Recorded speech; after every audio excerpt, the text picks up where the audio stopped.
سنة 1920 أصدرت عصبة الأمم أول تقرير عن أسباب الوفاة. بعدها بحوالي 26 سنة كان أول تقرير من منظمة الصحة العالمية عن أسباب الوفاة والأمراض، واللي بيتم اختصاره بالICD أو International Classification of Disease، واللي واظبت منظمة الصحة العالمية على تحديثه وتنقيحه والزيادة عليه لو لزم الأمر مرة كل 10 سنين. سنة 2018 صدر الإصدار ال11 للICD، وهوب دبل كيك يتم تشخيص الإجهاد الوظيفي أو الاحتراق الوظيفي ظاهرة مهنية تشخص طبيا. صحيح انه ما تمش اعتبارها مرض بشكل كامل، ولكن منظمة الصحة العالمية اعتبرت انه واحد من ضمن الاسباب اللي بتستلزم زيارة الشخص للطبيب او الاتصال بالخدمات الطبية بشكل عام. يعني لو بتقعد متنح في الشغل ومش عارف شيت الاكسل من كوباية النسكافيه، في الغالب ده مش من تأثير الكشري اللي فطرت بيه، وان كان ما ينفعش، بس في الغالب انت مصاب بالاجهاد الوظيفي او الاحتراق الوظيفي، ومحتاج تتواصل بشكل سريع مع طبيب نفسي او عضوي، او تستخدم واحدة من الطرق اللي هنذكرها في حلقة النهاردة عشان تتجنب الاحتراق الوظيفي. بس ايه هو الاحتراق الوظيفي ده؟ انا عمرو عواد، وفي حلقة النهاردة جاي اشرح لك مصطلح الاحتراق الوظيفي.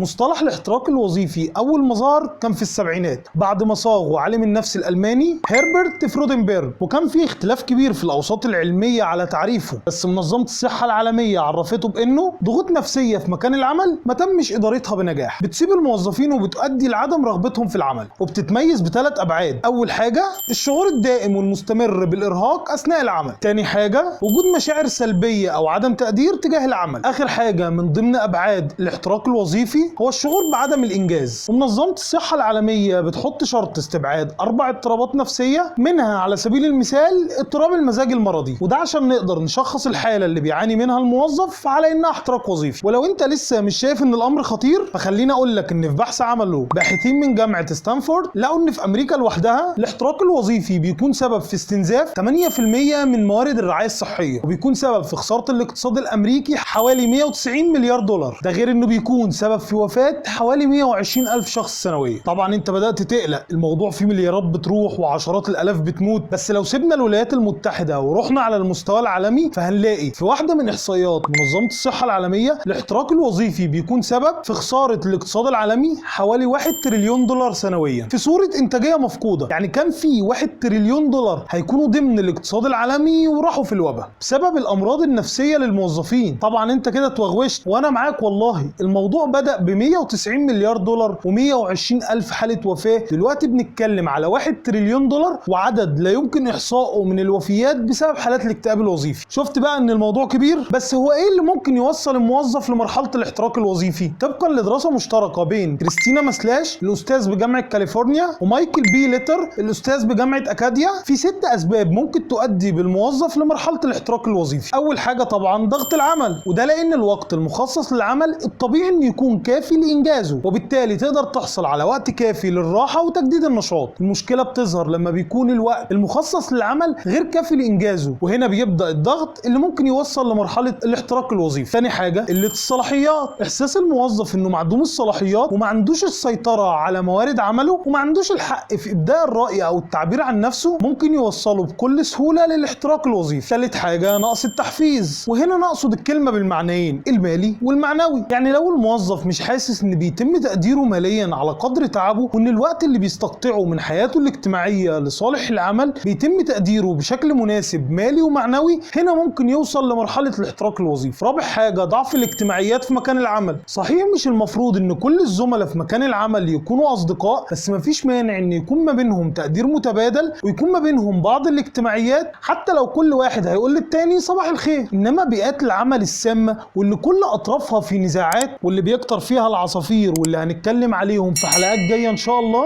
بتكون سبب في ان الشخص يفكر في ترك الوظيفه، ولو ما قدرش يسيب العمل ويسيب البيئه السامه دي فمع الاسف بيكون معرض للاحتراق الوظيفي. خامس حاجه والمتوقع بكل سهوله الظلم الوظيفي. الظلم في حد ذاته سيء وبيؤدي لامراض نفسيه كتير ايا ما يكون وضعه ايه، سواء داخل بيئه العمل او خارج بيئه العمل. الظلم بيؤدي للاكتئاب، وطبعا شعور الموظف بانه بيتعرض لظلم وان حقه مهدور او ان اعماله بتنسب لغيره، او طمس اسمه من مشروعات قام عليها وكان سبب في انجازها، او ما بياخدش فرص في حالة وجود اخطاء في عمله في حين ما غيره بياخد فرصة واثنين وثلاثة. كل الحاجات دي ممكن تؤدي بيه للاحتراق الوظيفي. اخر سبب ممكن يؤدي بالموظفين لمرحلة الاحتراق الوظيفي هو صراع القيم، ودي مشكلة مش بتقابل ناس كتير وخصوصا في الوقت الحالي. ومثال على صراع القيم ان يكون الشغل بيستلزم الموظف ان يقوم بحاجات عكس القيم اللي مؤمن بيها، زي ان يكون مضطر يكذب لو كان شغال في المبيعات عشان يقدر يحقق التارجت، او انه موظف يكون مضطر يتملق مديره عشان يمشي شغله. كل دي صراعات هتكون سبب في التأثير بشكل سلبي على الحياة المهنية للموظف وممكن تؤدي بيه للاحتراق الوظيفي. بس ازاي ممكن نتجنب الاحتراق الوظيفي؟ في الواقع انت محتاج تتعلم شوية مهارات زي التخطيط للعمل، تفويض المهام، وكمان محتاج تتعلم مهارة هامة جدا وهي مهارة الرفض، وازاي تقول لا وامتى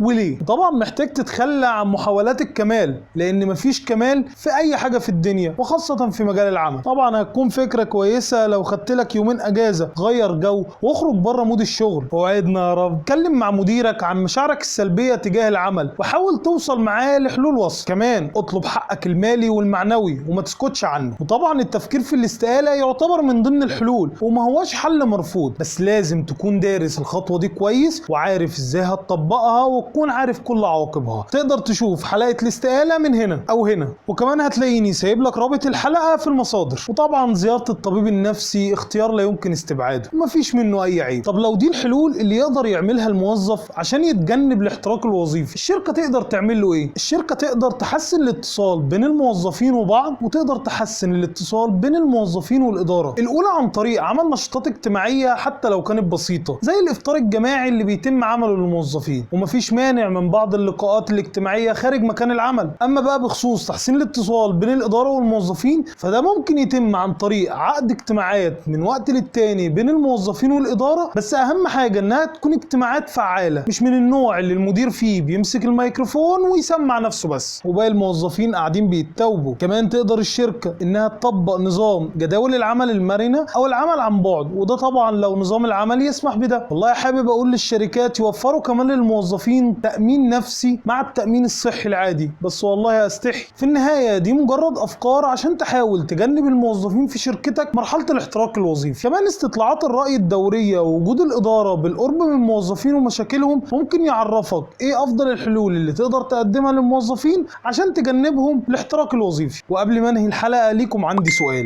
هل عمرك اشتغلت في شركة او مع مدير بيهتم بصحتك النفسية زي ما بيهتم بانتاجيتك في العمل؟ عرفوني في الكومنتات. لحد هنا تكون خلصت حلقتنا. ما تنسوش اللايك والشير. تابعونا على حساباتنا في السوشيال ميديا، هتلاقوا روابطها في وصف الفيديو. ولو حابين تشوفونا تاني اشتركوا في القناة. سلام.